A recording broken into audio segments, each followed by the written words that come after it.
எத்தே உடம்பு சரியில்லைன்னு சொன்னீங்களே, மீன் வந்திருக்கு. மீன் வாங்கி குழம்பு செய்யட்டுமா? சொல்லுங்க தே. மெழுகெல்லாம் போட்டு நல்லா செஞ்சா கொஞ்சம் ஜுரம் குறையும் பாத்தீங்களா? இரும்பிட்டு வேற இருந்தீங்க, அதான் சொல்றேன். என்ன சொல்றீங்க? நீயே சொல்ற எனக்கு ஜுரம் வந்திருக்குன்னு சொல்லி எப்படி கறி மீனெல்லாம் சாப்பிட சொல்ற? சொல்லு பாப்போம். உனக்கு வாய்க்கு ருசியா வேணும், அதுக்கு ஏதாச்சும் ஒன்று சொல்லிக்கிட்டு வர, அப்படிதானே? கிளவி சாமர்த்தியமா கண்டுபிடிச்சிட்டாலே என்ன செய்யறது?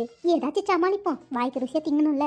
என்ன பார்த்து என்ன வார்த்தை கேட்டுப்பிட்டீங்க அத்தை? ராத்திரி எல்லாம் ஏதோ லொக்கு லொக்குன்னு இருப்பிட்டு இருந்தீங்களே, அதான் சுட சுட சோத்தையும் மீன் குழம்பு செஞ்சா நல்லா லபுக்கு லபுக்கு தின்னுவீங்கன்னுட்டு சொன்னா இப்படி எல்லாம் பேசுறீங்களே அத்தை? வேணாம் விடுங்க, உங்களுக்கு என்ன வேணும்னு சொல்லுங்க, அதே நான் செஞ்சு தரேன்.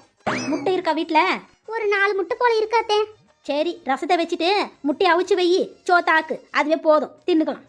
ரசம் இவ்வளவு நேரம்? ஐயோ, ரசம் எதுக்கத்தே? ரசம்னா சாப்பிட்டா உடம்புக்கு ஆகுமா? சொல்லுங்க பார்க்கலாம். ஏதோ கறி மீன் சாப்பிட்டா தானே. அக்கம் பக்கம்ல செஞ்சு ஒரே வாடை அடிக்குதுதே. ஏதாச்சும் செஞ்சு சாப்பிடுவோம். என்ன சொல்றீங்க?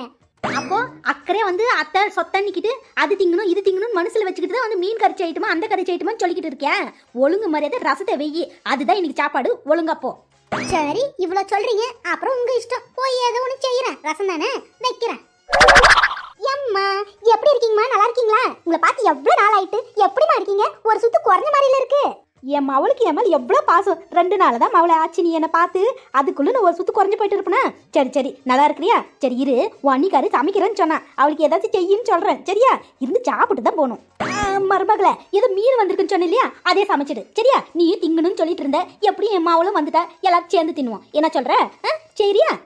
ஆத்தாள மாவளுக்கு மீன் கறியா வேணும். இன்னைக்கு ரசம் தான், 2 பேரும் தின்னுங்க.